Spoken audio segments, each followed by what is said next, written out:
નમસ્કાર મિત્રો, જય ગૌ માતા. આપણે બાળપણથી જ જાણીએ છીએ કે ગાય આપણી માતા છે, પરંતુ એ કદી વિચાર્યું છે કે ગાય આપણી માતા શા માટે છે?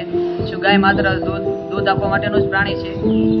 ગાયને માત્ર આપણે ધાર્મિક રીતે નહીં, પરંતુ કૃષિ, આરોગ્ય અને પર્યાવરણ રીતે પણ જોઈશું, અને આગળની બાબત તમને પ્રિન્સભાઈ બતાવશે.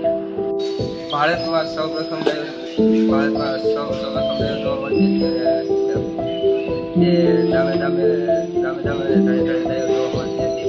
ગાય આપણને દૂધ આપે છે અને જે ખેતીમાં જે ખાતર રૂપે પણ આપણને કામ લાગે છે, અને તેથી ખેતી બળદથી કરવામાં આવતી હતી. એના સ્વરૂપમાં જે આપણને ગૌમૂત્ર જે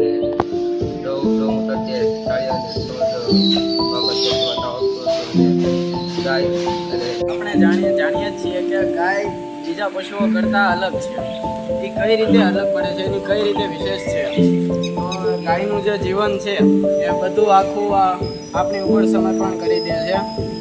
ગાયનું જે દૂધ છે એ આપણા શરીર માટે ખૂબ જ ઉપયોગી છે. અને ગાયનું ગોબર છે, ગાયના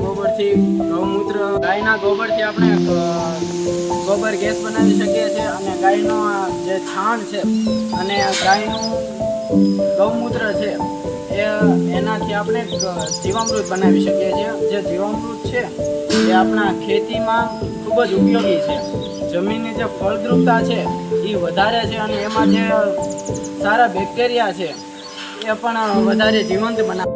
જેમ આપણે જોઈએ કે ગાય માતા છે તે આપણા દેશની માતા તરીકે ઓળખવામાં આવે છે. ગાયને માતાનું એટલે માટે સ્થાન આપવામાં આવે છે કેમ કે તેમાં 33 કરોડ દેવતાઓનો વાસ રહેલો છે. ગાયનું ગોબરમાં ભરપૂર માત્રામાં બેક્ટેરિયા રહેલા છે. તેથી તેમાંથી ગોબર ગેસનું ઉત્પન્ન થાય છે. તેથી આપણે ગોબર ગેસ બનાવી શકીએ છીએ, જે રાંધવામાં પણ ઉપયોગી થઈ શકે છે. ગાય માતાના દૂધમાં પ્રોટીન રહેલું છે, જેનાથી માણસની ચરબી વધારે રહેતી નથી, ઓછાની ચરબી વગર છે. અને જે ગાય છે એ આપણા ભારત દેશ માટે ગર્વનું. આપણી ભારતીય સંસ્કૃતિ પ્રમાણે આપણી સૃષ્ટિ 5 તત્વોથી બનેલી છે: પૃથ્વી, આકાશ, વાયુ, જળ અને અગ્નિ.